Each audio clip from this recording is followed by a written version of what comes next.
priority on the Day of Judgment. My safety should be number one priority.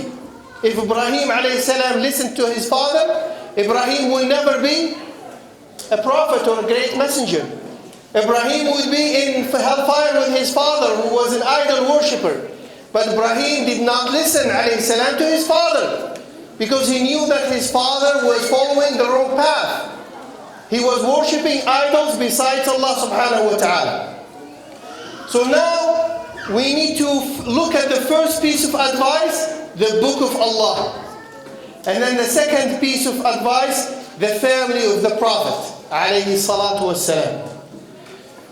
Now, the division that is taking place in the community, within Muslim community worldwide, we have 80% or 90% following one path, and we have maybe 15%. They are Shia communities. They have one aqidah, one belief, different belief system.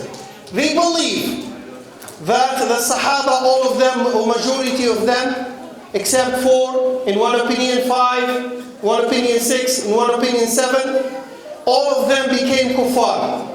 All of them. And they are going to Jahannam, because they did not listen to Prophet Muhammad sallallahu alayhi wasallam when he appointed Ali radiallahu anhu as a Khalifa or an Imam after him. So all the Sahaba, these beautiful people who supported the Prophet sallallahu alayhi wasallam, they sacrificed their life, their blood, their money, they left their land, they left their families. All of them, suddenly after the death of the Prophet, became kuffar. Now, we are talking about the book of Allah. Rasulullah ﷺ is saying, hold fast to it. Seek guidance from the book. This book will take you to Jannah. What does the book say about the Sahaba?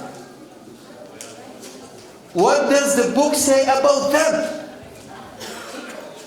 This is the question that you need to ask yourself. And I give you the answer. Surah Al-Tawbah, Surah Al-Fath, Surah Al-Anfal, Surah Al-Hashr. Memorize these 4 surahs. Surah Al-Tawbah, Surah Al-Hashr, Surah Al-Anfal, and what else? What did I mention? Al-Fath. Allah yaftah alaykum. Surah Al-Fath, 18:29. Surah Al-Tawbah, 100, ayah number 100, ayah number 88. Surah Al-Anfal, ayah number 74. Surah Al-Hashr, 8 and 9 and 10. Okay? I cannot talk about all these ayahs. I will select 3 groups. One ayah from Surah Al-Fath, one ayah from Surah Al-Tawbah, the ayah from Surah Al-Hashr, and then I'll ask you to check. You all have your devices with you. I don't mind if you take out your devices, your phones, and whenever I mention a surah, open the surah and look at the number of the ayah and see if you agree with me or not. I will start with Surah Al-Tawbah. What did Allah say in Surah Al-Tawbah about the Sahaba? وَالسَّابِقُونَ الْأَوَّلُونَ مِنَ الْمُهَاجِرِينَ وَالْأَنصَارِ والذين اتبعوهم بإحسان رضي الله عنهم ورضوا عنه. يا سلام. Check Surah Al-Tawbah number 100. Check it please. Look at the translation of Surah Al-Tawbah ayah 100. والسابقون الأولون. I'll give you time. Check it.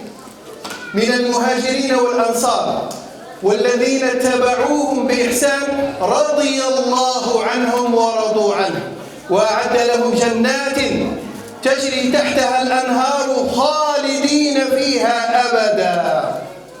خالدين فيها أبدا. ذلك الفوز العظيم. والسابقون, the first forerunners in faith among the Muhajirin and the Ansar. Who are the Muhajirin and the Ansar? Tell me. Who are the Muhajirin and the Ansar? Can you tell me? Who are the Muhajirin? Naam? Yes. Can someone raise his hand and tell me who are the Muhajirun? The people of Mecca or immigrants? All of people who immigrated to Medina. They left their lands, their families, their houses, and they went to Medina to do what?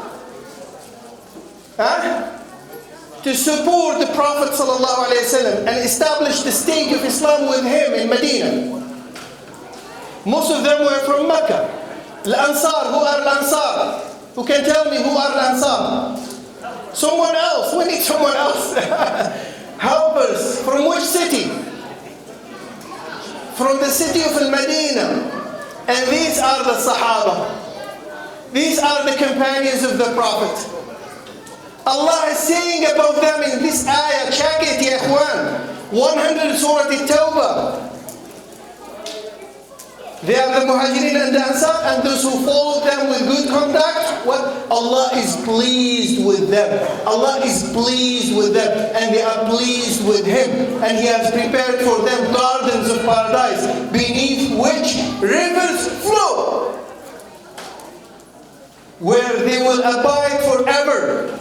And that is the great success. That is the great attainment. Do you think Allah would be pleased with munafiqeen and kuffar? So Allah subhanahu wa ta'ala is pleased with good believers. Otherwise, it will be a bigger problem. We will be confused, ya ikhwan. We don't know what is right and wrong anymore. And we will be lost.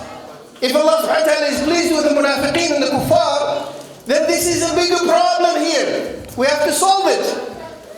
That the Quran is not a source of guidance and we are lost. Surah Al-Fath, ayah 18, you can check it yourself. About Al-Hudaybiyah. What is Al-Hudaybiyah? It's a place beside Mecca, where Rasulullah ﷺ went to the city of Mecca to do Umrah. With the number of the Sahaba, 1,400. 1,400 with Rasulullah sallallahu alayhi wasallam. He sent, after the Meccans told the Muslims, you are not allowed to come to the city of Mecca. What happened? Rasulullah sallallahu alayhi wasallam sent Uthman ibn Affan, who was Muslim, to negotiate with the people of Mecca. Make a deal with the people of Mecca. Then Rasulullah ﷺ heard some rumors that Uthman was killed in the city of Mecca. The rumors were not true. So he decided, he said, if they kill my messenger, Uthman, we have to fight against them. So he wanted to make sure that all the Sahaba are willing to fight with him against the Meccans. So he needed what? A pledge of allegiance. So all of them, 1,400 Sahabis, all of them, they said, the books of Seerah, the books of history, all of them came to Rasulullah ﷺ and they offered pledge of allegiance. And there a tree. Rasulullah ﷺ was standing up under a tree. And then he came and he gave him the pledge of allegiance, except one person. We don't want to mention his name, it's not important. Because we have 1,400 and we have one person who refused to offer the pledge of allegiance. 1,400. What did Allah say about this event? In Surah Al-Fath, you have it in front of you. Surah 18, Ayah 18. Can you read it? لَقَدْ رَضِيَ اللَّهُ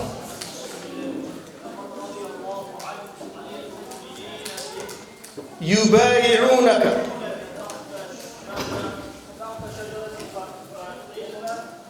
فعلم السكينة عليهم وأثابهم فتحا قريبا. So Allah was pleased with the believers when they offered their pledge of allegiance under the tree to you, O Muhammad. فعلم ما في قلوبهم. Allah knows or knew what is in their heart, what was in their hearts. Because Allah knows what is in our hearts. Allah knew what was in their hearts. So what happened is, فَأَنزَلَ عَلَيْهِمْ السَّكِينَةَ. He sent upon them serenity, tranquility. He blessed them with serenity and granted them a near victory. What is near victory? Is Fath Makkah, the conquest of Makkah. Within 2 years, they came back with 10,000 soldiers and they were able to conquer the city of Mecca, and Mecca became a Muslim city again. A Muslim city, because at the time of Ibrahim and Ismail alayhi salam and their descendants, it was a Muslim city till people started worshipping idols. Then the idol worshippers were taking control of the city of Mecca, and then in the 8th year after the hijrah of Rasulullah sallallahu alaihi wasallam, the city of Mecca became a Muslim city again. But my point is, the Shia community worldwide, they said all of them became kuffar except for 4, 5, 6 different opinions. 7, 8, 9, maximum 9. We have here 1,400. Allah is saying, لَقَدْ رَضِيَ اللَّهُ عَنِ الْمُؤْمِنِينَ. Allah is pleased with the believers, those who offer their pledge of allegiance under the tree. How can you reconcile between the two opinions? How can you reconcile between the two ideologies? You can't. So you have to think. Now, if you are confused, I need to find the truth. You need to save yourself. Where is the truth? Where is the truth? The truth is with the book of Allah subhanahu wa ta'ala. That's the answer. Because Rasulullah sallallahu alayhi wa sallam advised all Muslims to hold fast to the book of Allah. The truth is there in the book of Allah subhanahu wa ta'ala. So here, as I said, Rasulullah sallallahu alayhi wa sallam with the Sahaba, all of them were willing